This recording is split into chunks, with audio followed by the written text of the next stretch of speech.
Essa é a aula 3 do módulo 1 do curso de Introdução à Informática.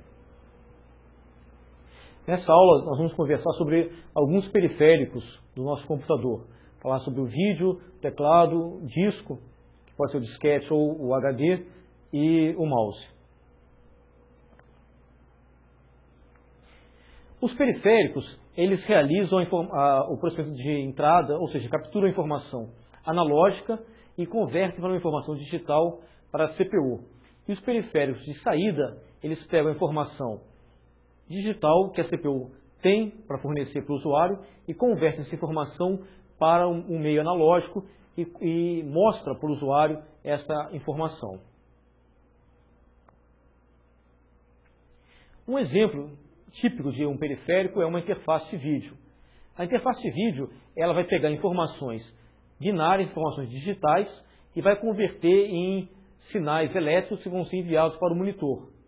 E esse, por sua vez, vai pegar esses sinais elétricos e vai transformar em luz e cor que vai ser exibido na tela do computador. Uma placa de vídeo, ela é facilmente reconhecida por duas características importantes dela.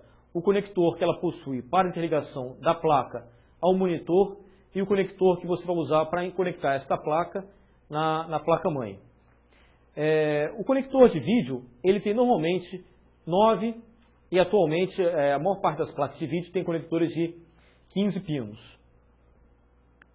Então a placa de vídeo, nós temos aqui do lado um conector que vai ligar um cabo até o monitor, conector de 15 pinos, mas embaixo nós temos um conector que vai encaixado na placa-mãe. É onde a informação da placa-mãe passa para a placa de vídeo e esta converte em sinais elétricos através do cabo nesse conector de 15 pinos e chega até o monitor do computador. Então, como é que essa informação passa de binário para imagem analógica que o usuário consegue ver? A CPU gera a informação, a CPU vai gerar os dados. Esses dados vão atravessar o conector da placa-mãe para a placa de vídeo. Na placa de vídeo, o controlador de vídeo vai armazenar essas informações para que elas possam ser mostradas continuamente na tela. Porque a tela do computador, ela tem que estar sempre recebendo informações, mesmo sendo as mesmas informações. É como a televisão. Existe uma varredura que vai construir a imagem, linha por linha. Então, a placa de vídeo armazena essa informação para que a CPU não tenha que mandar a informação o tempo todo. No passado, não havia essa ideia de armazenar essa informação. Os primeiros microprocessadores pessoais, microcomputadores pessoais, na época era o TK-2000, o ZX-80, esses computadores, a CPU mandava informação para o vídeo. Então, sempre que o processador tinha que parar para realizar algum processamento, a imagem do monitor apagava. Quando a CPU parava de processar e tinha tempo de renovar a imagem voltava e restaurava a imagem de vídeo. Hoje existe um controlador dedicado a mandar essa informação da memória para o monitor. Mas essa memória, essa informação ainda está em binário. Então tem que ter algum dispositivo que vai converter a informação digital em informação analógica.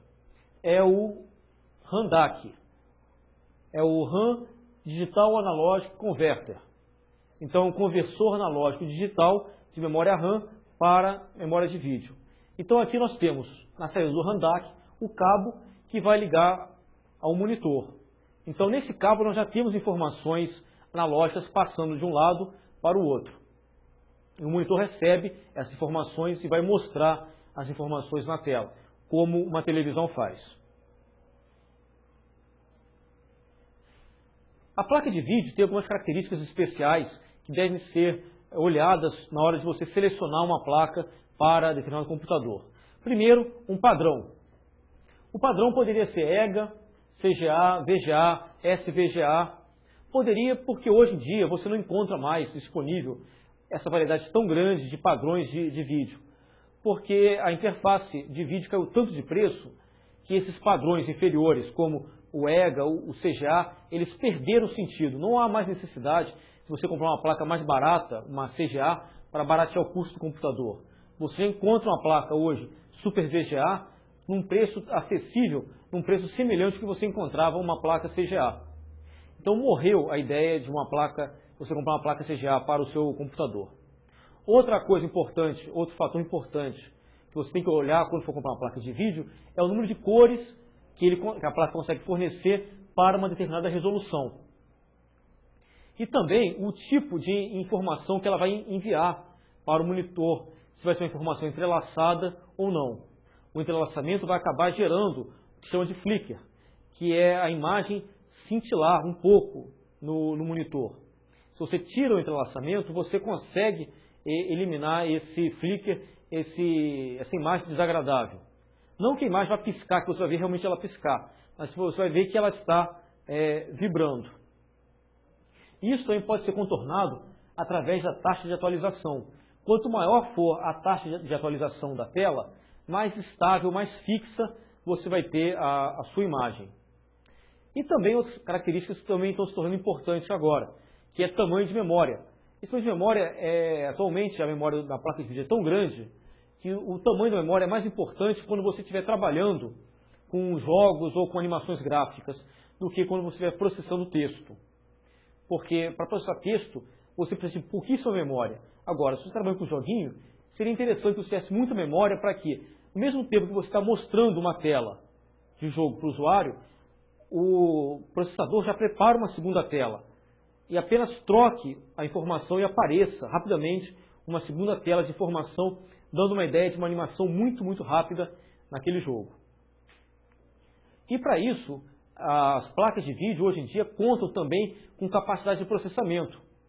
Então você não apenas manda dados para a placa de vídeo hoje em dia, você consegue mandar comandos de alto nível, do tipo construa um polígono, rode o polígono, e algumas você tem comandos até mais específicos, do tipo coloque uma iluminação aqui e ilumine essa esfera. Então a placa de vídeo vai calcular as sombras que uma luz qualquer daria numa esfera. E essa esfera pode ter cor e a luz também, então a sombra vai ter cor também. Tudo isso calculado pela placa de vídeo, sem que a CPU tenha que se preocupar em realizar todos esses cálculos. Então fica muito mais rápido o processamento se a sua placa de vídeo puder realizar algum processamento. Agora, importantíssimo, quando você vai comprar uma placa de vídeo, você tem que tomar cuidado com o tipo de conector, com o tipo de barramento que você vai colocar a sua placa de vídeo. Se você tem uma máquina um pouco mais antiga, é provável que você não tenha um barramento AGP, você tenha barramentos PCI. Mais tarde você vai ver mais detalhes sobre esses barramentos. Por enquanto é importante notar o seguinte, as placas novas, elas vêm com um barramento AGP e alguns barramentos PCI. As mais antigas tinham apenas PCI e não tinham AGP. Então se você comprar uma placa de vídeo, você tem que tomar cuidado. Você tem disponível na sua placa-mãe um barramento AGP ou não? Agora, você tem um barramento AGP, comprar uma placa AGP, você consegue colocar a placa lá e vai funcionar. Agora, e se eu quiser colocar dois monitores ao mesmo tempo no meu computador? Pode?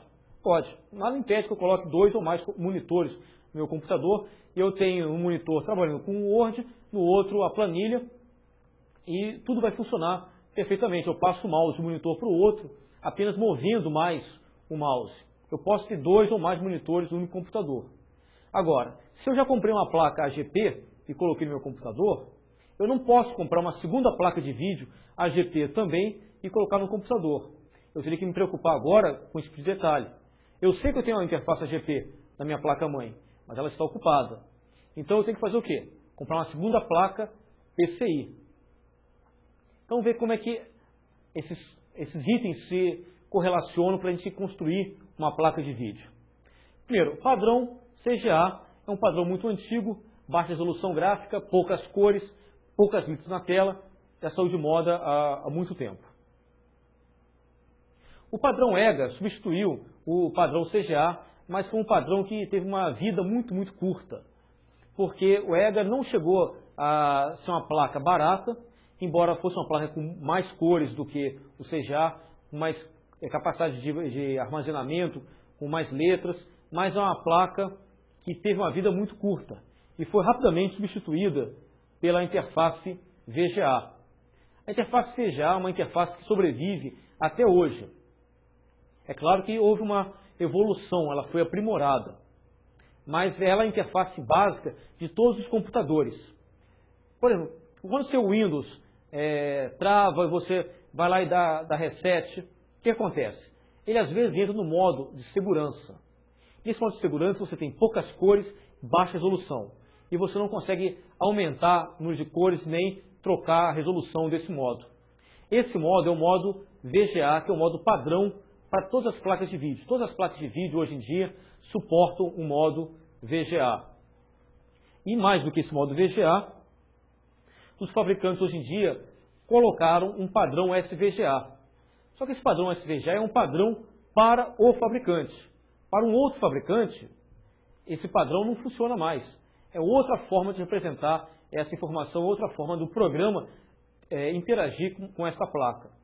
Então, para isso, para que cada uma dessas placas funcione no mesmo sistema, com o mesmo sistema operacional, é necessário que quando você instale a placa, você também configure o driver dessa placa. O Windows muitas vezes descobre que placa você está usando e ele mesmo já tem pronto nele o driver dessa placa e instala o driver dessa placa. O Linux é a mesma coisa. Quando você instala o Linux, a maior parte das vezes ele consegue entender que placa você está usando e configurar o driver dessa placa. Mas às vezes é uma placa mais nova do que o sistema operacional que você está usando. Então você precisa de um CD ou de um disquete ou então, talvez de um download do site do fabricante para poder instalar. Um driver dessa placa é o quê? É um dispositivo de software, um aplicativo de software que vai interfacear o sistema operacional, o driver, e esse driver sim fala com a placa de vídeo.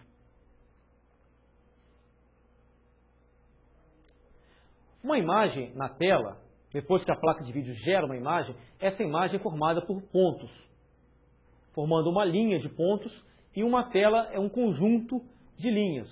Então você pode imaginar uma tela de computador como sendo uma matriz de pontos, onde cada ponto representa um pedaço minúsculo da imagem.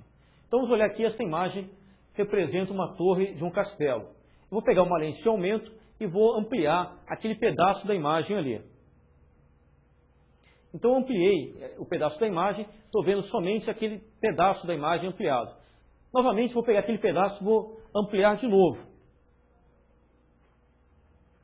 Eu começo a notar o seguinte, que à medida que eu vou me aproximando do monitor, se eu pegar agora uma lente de aumento e fizer a mesma coisa com o monitor, eu vou começar a ver pontos no monitor.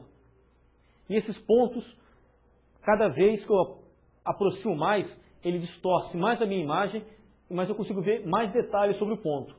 Agora, se eu aproximar muito do monitor, eu vou descobrir o seguinte, que cada pedaço da imagem é formado por um único ponto. E esse ponto, ele tem características próprias, como quantidade de cores, ou nuances, detalhes da cor. Pode ser um vermelho mais escuro, vermelho um pouco mais claro, pode ser misturado um vermelho com azul. Então, é uma característica daquele ponto específico, e é diferente do ponto vizinho a ele. Então, isso é uma característica daquela imagem que está sendo construída, que está sendo formada ali. E vou pegar esses diversos pontos e vou construir uma imagem inteira pronta para o usuário poder olhar.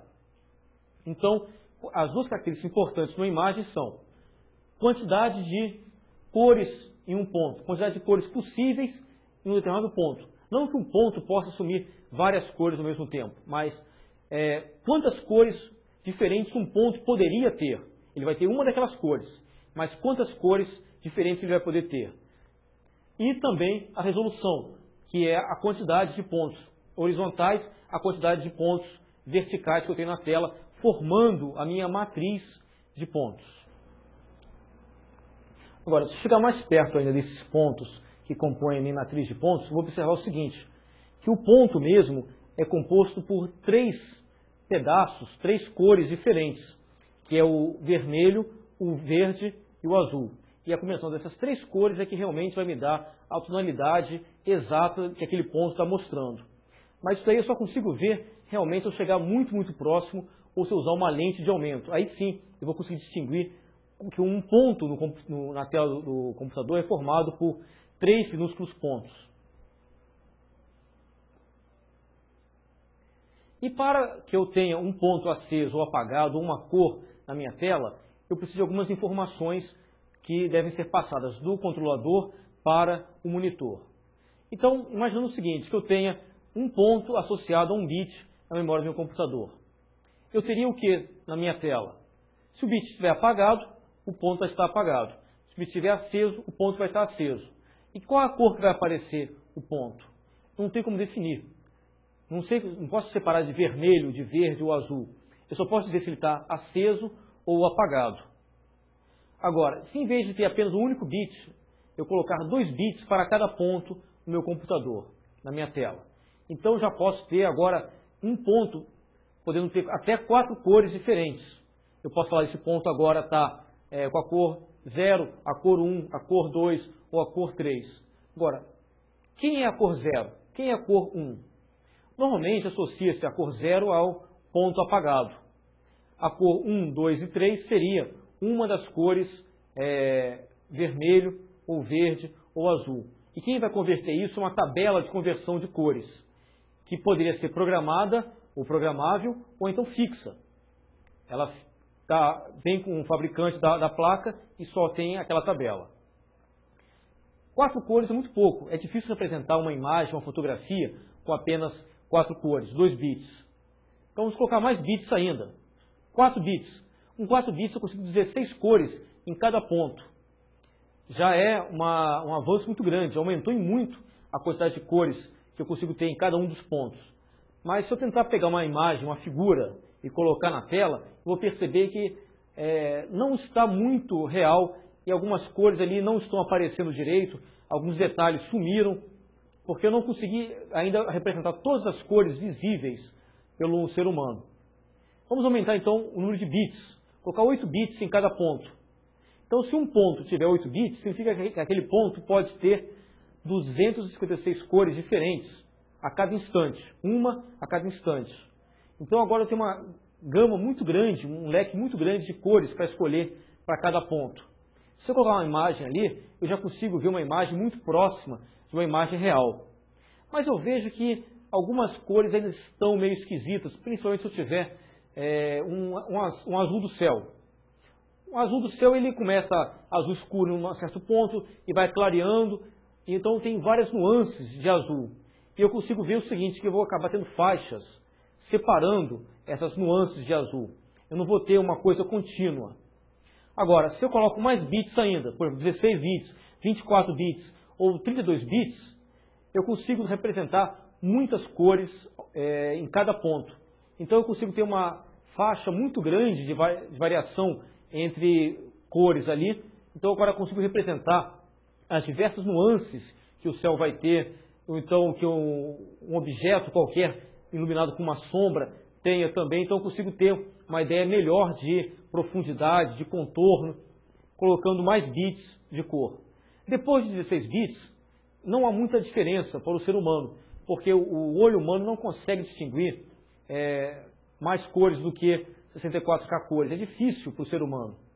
Mas se eu vou trabalhar com processamento de imagem, com fotografia, se eu quero trabalhar uma fotografia, editar uma fotografia, é interessante que eu coloque mais cores para que eu possa ter várias fotografias ao mesmo tempo e eu consiga fazer uma comparação entre as fotos e ver qual é o melhor processamento. Então, numa comparação, eu até consigo distinguir diferenças entre uma fotografia e outra. Mas, olhando só a fotografia sem uma referência, não dá para você distinguir mais de 64K cores. Então, o ideal é você trabalhar com um pouquinho mais, talvez 24 bits, um sistema perfeito, para trabalhar com fotografia. Só tem um problema. Quanto mais bits você colocar no teu sistema, mais processamento você vai precisar para gerar essa imagem. Então, há uma relação custo-benefício. Um processamento ótimo fica em torno de 16 bits, 24 bits. Mas 32 bits também funciona muito bem se você tiver uma boa placa de vídeo.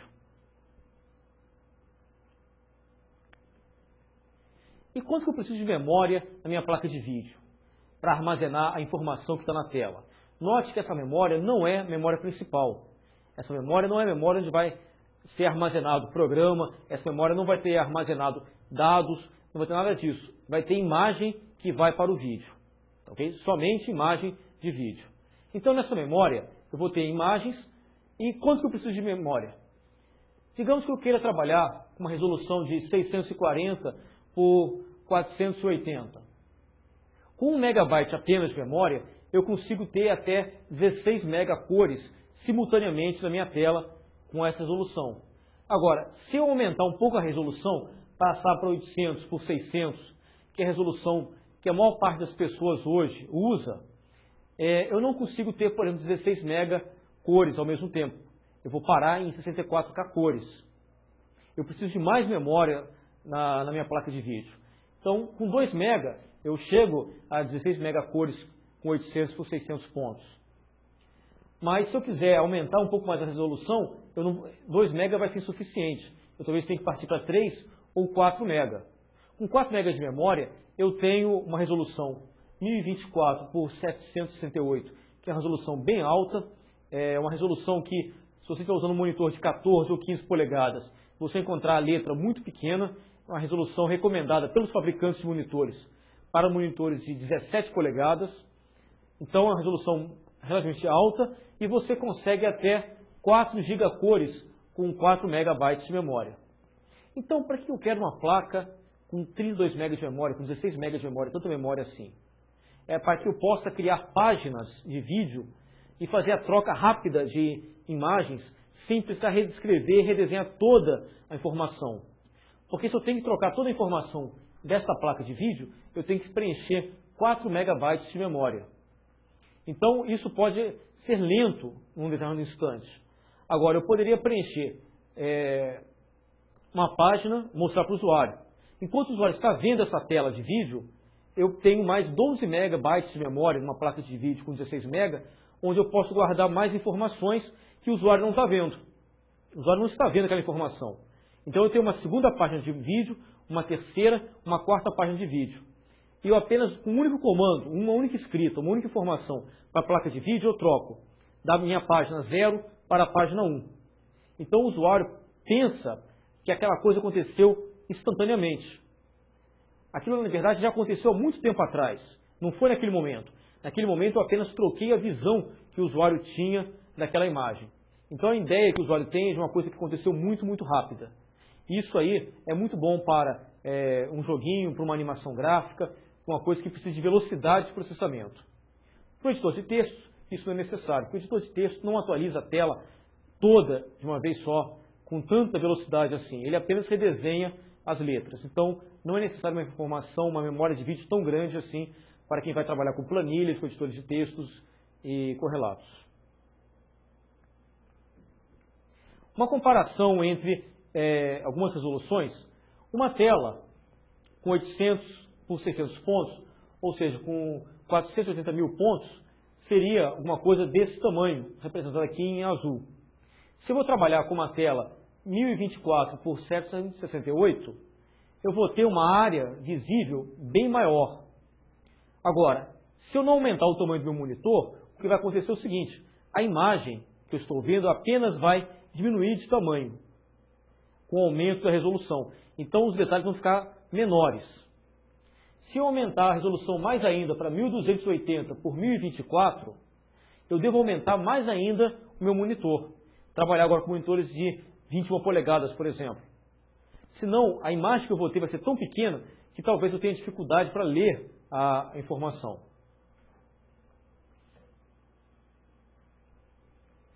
Entrelaçamento também é uma característica muito importante, porque entrelaçamento é a forma como a imagem é enviada para o monitor. Se você olhar para uma televisão trabalha com entrelaçamento. Significa o seguinte, a imagem é desenhada linha por linha na televisão, mas somente as linhas pares. Depois que as linhas pares são desenhadas, a televisão volta e desenha as linhas ímpares. Então há um entrelaçamento entre linhas pares e linhas ímpares. E esse entrelaçamento, no monitor de vídeo, de um computador, onde a imagem geralmente é estática, ela acaba provocando um cintilamento, que na televisão é eliminado porque a imagem da televisão está sempre se modificando, sempre se movendo, então isso disfarça um pouco esse cintilamento, mas a televisão, se tivesse uma imagem parada, iria cintilar. Então, o que acontece com o monitor do vídeo? Se você está com uma imagem entrelaçada, você tem esse fenômeno. Agora, por que eu vou querer ter uma imagem entrelaçada? Normalmente eu não quero, mas às vezes a minha placa de vídeo não tem capacidade de gerar essa imagem sem entrelaçamento numa resolução mais alta. Porque você está no limite da sua placa de vídeo. Então, no limite, ela vai acabar gerando a imagem entrelaçada. Então, se você vai aumentando a resolução da placa de vídeo, vai ter um momento que ela vai aumentar a resolução, mas vai gerar uma imagem entrelaçada, uma imagem cintilante. Não tem jeito, faz parte inerente ao hardware. Outro fator importante também, além do entrelaçamento, é a velocidade como a imagem é atualizada. A televisão atualiza a imagem a cada segundo 60 vezes, ou seja, 60 Hz, 60 vezes por segundo. E isso também contribui para você perceber a imagem cintilando. Se você vai trabalhar com monitor de vídeo, um computador, é interessante que você aumente um pouco a taxa de atualização da sua tela, para que você tenha uma imagem mais estática, parada, uma imagem mais confortável para o usuário. Isso no Windows é facilmente configurado. Basta que eu vá ao painel de controle, no vídeo, vai abrir uma janela parecida com aquela dali, eu vou clicar em configurações avançadas, depois adaptador, e eu tenho ali embaixo a taxa de atualização, que nesse meu exemplo aqui está em 85 Hz, que mostra uma imagem parada como se fosse um quadro, uma pintura presa na parede. Se eu pegar essa taxa e diminuir para 60 Hz, vou perceber que as bordas da minha imagem, elas parecem piscar, principalmente se eu estiver usando um fundo branco. Eu percebo com mais detalhes esse fenômeno.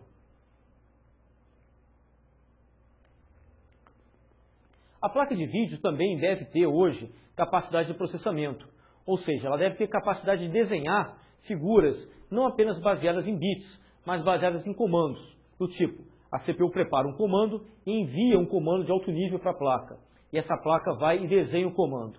E esse comando de alto nível pode ser do tipo, desenhe uma esfera na altura tal, essa esfera tem que ter tal cor. Agora, põe um ponto de luz, abstrato em qualquer ponto do espaço, e ilumine essa esfera. Então essa esfera vai ser iluminada, todo o cálculo da iluminação dessa esfera vai ser feita pela placa, a CPU não vai gastar tempo nenhum iluminando a esfera. Eu posso desenhar um cubo, mando desenhar um cubo, cada face do cubo com uma cor, coloco uma iluminação qualquer nesse cubo, e ainda posso dar um comando para que a placa de vídeo gire esse cubo, mostrando uma face ou outra. E com isso eu consigo fazer um cilindro, um disco, e coordenar o movimento parecendo e simulando o movimento de uma pessoa. E é assim que se faz com esses desenhos animados que você vê hoje em dia, com animação feitos por computador, são baseados em formas geométricas que estão simulando uma pessoa, um indivíduo, um monstro, o que quer que seja. E são comandos de bem alto nível que você está enviando para a placa. Porque se você dependesse da CPU para realizar aquilo, a CPU não ia ter tempo de animar os outros objetos e verificar se os objetos estão nos planos corretos. Então, você acabaria tendo uma imagem muito mais lenta. Então agora, no lugar de você mandar apenas dados para a sua placa de vídeo, a sua placa de vídeo tendo acelerador gráfico 2D ou 3D, você vai estar mandando instruções para a sua placa de vídeo. Instruções de mais alto nível. Se a placa de vídeo tiver apenas instruções 2D, ela consegue mover objetos sem rodar, sem girar o objeto. Se essa sua placa de vídeo tem instruções 3D, você consegue pegar um objeto e rotacionar o objeto e mostrar uma face oculta desse objeto, não apenas exibir o objeto na tela. Os conectores possíveis para uma placa de vídeo são o ISA, que é um conector que está saindo de moda, está saindo de linha. Desde 97, a Intel não recomenda mais a implantação de conectores ISA em placa-mãe, e hoje em dia é difícil você comprar alguma placa ISA, mas as placas antigas eram ISA, e hoje em dia você ainda encontra muitos computadores, ainda muitas placas-mãe com interface ISA, para que você possa utilizar uma placa antiga sua num computador novo que você vai comprar. Mas no futuro você não vai ter mais nenhum conector ISA na sua placa-mãe. O conector VLD foi um conector que existiu, mas morreu logo. porque era um conector muito grande e caro. E como em informática o preço pode eliminar muito um bom concorrente, então o VLB era caro e o ISA era barato. O ISA era lento, o VLB era mais rápido. Mas como o VLB não caiu de preço, ele não foi utilizado durante muito tempo. E rapidamente foi substituído por um conector PCI, que é o conector que nós temos hoje no nossa placa-mãe. Então, se você comprar uma placa de vídeo hoje em dia, você encontra milhões de placas usando barramento PCI. É o tipo mais comum de placa, que está sendo substituído agora pelas placas do tipo AGP. Então, no futuro, você não vai encontrar mais placa de vídeo PCI. Os fabricantes, quando lançam placas novas, as novas são lançadas todas no padrão AGP, que é um padrão melhor para a placa de vídeo. É um conector diferente, especial para a placa de vídeo. Então, a placa ISA é essa placa daqui. Essa daqui é um exemplo de placa de vídeo ISA. Nós temos um conector muito grande ali e uma interface lenta, para os padrões de hoje. Para os padrões da época, quando a interface foi criada, era uma interface muito rápida. Essa placa daqui é uma placa PCI. Nós vemos aqui do lado o conector de vídeo e embaixo o conector PCI que vai encaixado na placa-mãe. Essa outra placa já é uma placa AGP. Nosso conector se parece muito com um conector PCI, só que ele está um pouco deslocado mais para o interior da placa. Ele não está tanto na borda quanto o conector PCI estava. Então é um conector diferente fisicamente, mas não só física, logicamente ele também é diferente. O conector AGP ele é exclusivo para placas de vídeo e você só pode ter um único conector AGP no seu sistema. Enquanto PCI você pode ter 3, 4, 5 conectores PCI numa única placa-mãe. Outro periférico também muito importante que nós temos no nosso computador é o disco. Unidade de disco, ou HD, ou hard disk, é composto por diversos pratos com uma camada magnética por cima e uma cabeça que consegue se mover através desses pratos. Então aqui embaixo nós temos uma fotografia de um disco aberto com o prato sendo exposto. Nesse mesmo disco nós temos também o detalhe da cabeça e uma representação gráfica desse disco aqui. Um disco com 3 pratos e 1, 2, 3 conjuntos de cabeça, ou seja, 6 cabeças. Então esse disco tem como característica possuir 3 pratos e 6 cabeças. Em cada uma desses pratos nós temos 2 superfícies, uma em cima e uma embaixo. Essas superfícies elas são magnéticas e lá eu vou guardar a minha informação. Um disco tem como característica importante tamanho, interface, velocidade e interface. O que é uma interface de disco? Antigamente nós tínhamos uma variedade muito grande de interfaces disponíveis. Nós tínhamos a interface MFM, RLL, que já foram eliminadas do mercado. Hoje em dia nós temos a interface EIDE, tá, que é uma evolução da interface IDE, que é uma interface mais antiga, mas apesar de ser diferente da IDE, ela também é conhecida por IDE. E a interface SCSI, também conhecida por SCSI, que é uma interface mais profissional, mais rápida e, é claro, bem mais cara também que a interface IDE. Hoje em dia, essa interface IDE está sendo muito difundida. Então, antigamente, você só encontrava interface IDE em computadores PC. Hoje em dia, você encontra interface IDE em quase todos os computadores existentes, porque o preço da interface é muito barato. Então, vale a pena para o fabricante do computador fazer uma adaptação na máquina dele e transformar aquilo ali numa interface IDE, para poder ligar num disco IDE, que também é um disco barato. Por outro lado, o disco SCSI, a interface é mais cara e o disco também. Só que o disco SCSI é muito melhor do que o disco IDE, porque o disco SCSI é mais rápido e é mais confiável. E você consegue capacidades maiores de armazenamento. O fabricante vende o disco com maior capacidade de armazenamento, SCSI. Mas assim que lançam um SCSI rápido, o pessoal que trabalha com IDE acaba lançando uma versão mais nova, mais moderna da interface IDE, que alcança a velocidade do SCSI, do SCSI. Então, rapidamente, o pessoal de SCSI também está evoluindo junto e acaba lançando uma versão mais nova. Então, você tem sempre um padrão novo sendo criado. Então, até pouco tempo atrás, nós tínhamos o padrão IDE ATA 33, que foi substituído pelo ATA 66 e recentemente pelo ATA 100, que é um padrão muito mais rápido. E o SCSI também, ele vai acompanhando essa evolução e vai aumentando a sua velocidade. Mas por mais que o IDE aumente a velocidade, o SCSI continua na frente como preferência das grandes corporações, das pessoas que têm computadores que têm que ser muito, muito rápidos e que não podem falhar. Um disco, que vocês viram ali representados no slide anterior, composto por duas superfícies, uma em cada lado. Em cada superfície eu tenho a informação guardada ali. E essa informação é guardada em forma de trilhas. São trilhas concêntricas, tá, que começam da borda do disco e vão até o seu interior. Então o disco é dividido em diversas trilhas. Nessas trilhas eu guardo as informações em forma de setores, que dividem o disco como se fosse uma pizza. Então, cada fatia dessa daqui seria um pedaço de informação, geralmente 512 bytes. Então, em cada trilha eu tenho vários setores.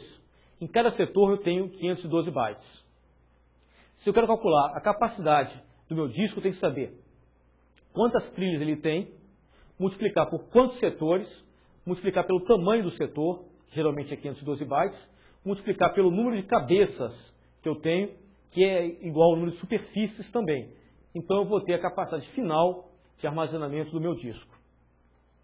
É importante observar o seguinte, que logo no início do nosso curso nós comentamos aqui que o kilobyte, o megabyte, eram múltiplos de 1024 bytes. Mas, por uma razão assim desconhecida, os fabricantes de HD não usam o kilobyte com 1024 bytes. Então, quando o fabricante fala que um HD tem 40 megabytes, 40 gigabytes, ele está falando o seguinte, esse HD tem 40 milhões de bytes, 40 bilhões de bytes. Não é 40 vezes 1024, vezes 1024, vezes 1024.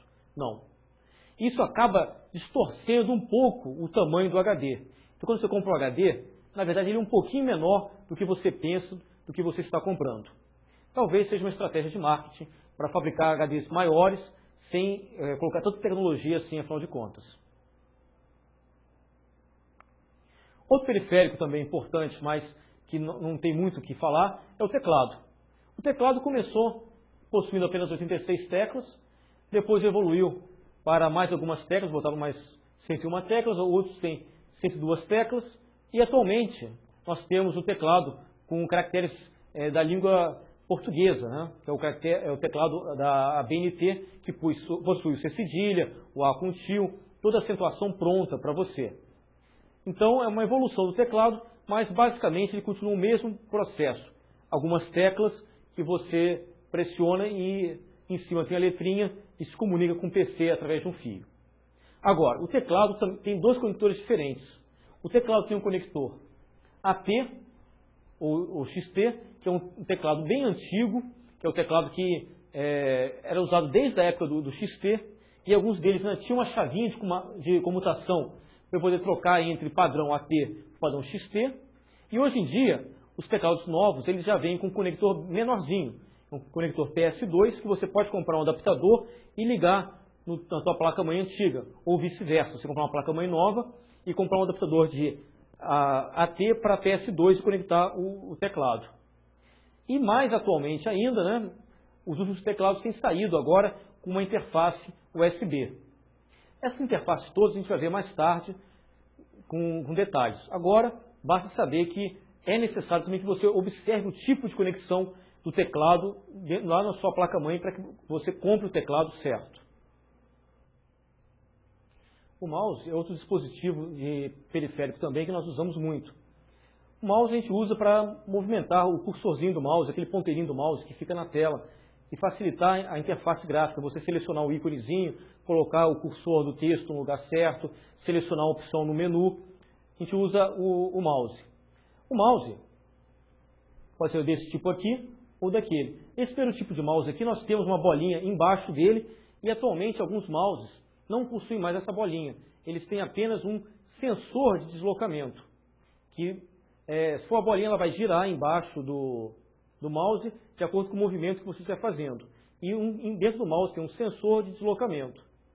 Esse outro mouse, em vez de ter a bolinha embaixo, a bolinha fica na lateral, para que você apoie a mão em cima do mouse e mova a bolinha com o dedo. É um mouse que precisa de muito menos espaço de deslocamento, é um mouse mais apropriado para ambientes apertados, para mesas pequenas. Mas, independente do tipo, o mouse é um dispositivo apontador e você tem um fio ligando o mouse até a sua placa-mãe. Embora já exista também modelos de mouse que a comunicação é feita por infravermelho. Mas, normalmente, você tem uma maneira que o mouse chega até a placa-mãe, ou por luz ou por eletricidade dentro de um fio. Nessa placa-mãe, ele não entra direto na placa, ele entra numa interface que pode ser ou uma interface serial, uma interface de comunicação serial, uma interface semelhante ao modem, só que sem a facilidade de ligar a uma linha telefônica. Ela tem um pouco menos hardware, um pouco menos de circuitos do que um modem, mas não deixa de ser uma interface serial, e você liga teu mouse nessa interface serial. Ou então você tem uma interface dedicada ao mouse, como é o caso da interface PS2, onde é um conectorzinho menor, redondo, que você liga o mouse lá e o mouse conversa com a placa-mãe através dessa interface PS2.